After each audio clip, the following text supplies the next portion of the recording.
Wow! Vice ganda! Hiniritan si Kim. Nagmamahal ka na ulit. I'm overheated, can hardly sleep at night, doing crazy dreaming. You're the reason why, hiding by the baby. At dahil Valentine's Day kaya naman so happy lahat. Lalong higit ang It's Showtime host kung saan nakita na naman nila si Kim Chiu at pinagtulungan ulit. Sa mismong stage kasi ng naturang show ay may decoration na heart balloons kung saan nagpipicture si Kimi. Dito nga ay inumpisahan na naman nila ang dalaga dahil ganadong magpapicture ang actress at may itinuro pa ito. Kaya naman inalas ka na naman siya ng kanyang mga kasamahan at natanong nga ang dalaga kung sino ang itinuturo nito. Pagbibiro kasi ni Kim, maglalagay daw siya ng space na parabang. Ibig sabihin ay may pinaglalaanan siya ng space na yon. Natanong nga ni Meme Vice ganda si Kim kung nagmamahal na ba ulit ito. At sabi naman ni Kimi, hindi. Ano ka ba? Diba? Minamanifest yan. In God's perfect time. Sabi pa ni Kim, malay mo, nasa China, Korea, Amerika.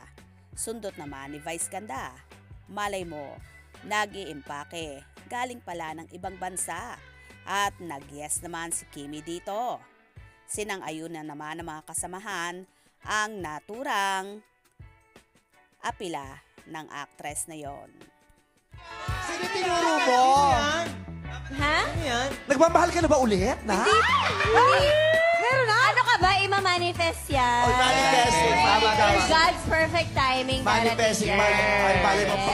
Si Keanu Reeves ang mapang-asawa. Di ba pinagdasal niyo ako? Yes. Malay mo, nasa China, Korea, Wow! Amerika. Mali mo, nag-iimpake na galing po na ng ibang bansa. Yes! Ganda. Ano pa siya ngayon? Kakagising kasi tanghali.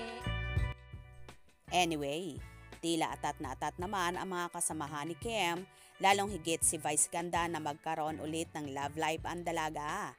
Malimit ngang ibinubuyo si Chinita Princess sa kanyang leading man na si Paolo Avellino kung saan nakikitaan ng sweetness ang dalawa kapag magkasama.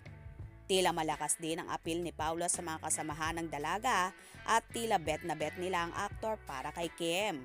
Kaya nga minsan ay ibinubuking ni Vice ganda si Kimi lalo kapag inihahatid siya ni Paolo sa showtime after ng taping nila. Minsan pa ay live na live binabanggit ni Meme Vice ganda ang pangalan ni Paolo o kaya ay ang Victor na naging role ni Paolo at name sa serye nilang Linlang with Kim Chiu. Well, abangan na lang natin yon. Tutal naman sinasabi ni Kim na minamanifest yun. Malay natin, yun na nga ang mangyari sa mga susunod na araw at panahon. Kaya naman tumutok at wag na wag pahuhuli sa mga maiinit na kaganapan. Anong inyong magiging reaction sa bidyong ito? Comment below.